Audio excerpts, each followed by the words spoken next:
সালমাকে বিয়ে করে সাধারণ জীবনযাপন করা। আসলে আমি এমপি রাশিদ সাহেবের একমাত্র সন্তান।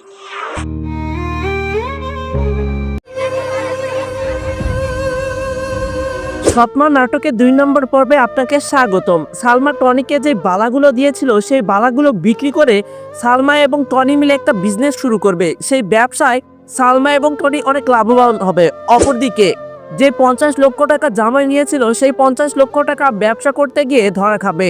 তারপর তারা সালমাদের থেকে অনেক গরিব হয়ে যাবে। তারপর তারা সালমা এবং টনির কাছে চলে আসবে তাদের সাহায্যের জন্য। অপরদিকে সালমা এবং টনি 2 নম্বর পর্বে তাদেরকে সাহায্য করবে। বন্ধুরা 2 নম্বর পর্বে এমনই হতে চলেছে সৎমা নাটকের পার্ট 2 এ। বন্ধুরা 2 নম্বর পর্বে আর কি ঘটতে পারে এবং কোথায় এই 2 নম্বর পর্বটি আমি দেখতে পেয়েছি সবকিছু জানাবো আজকের এই ভিডিওতে।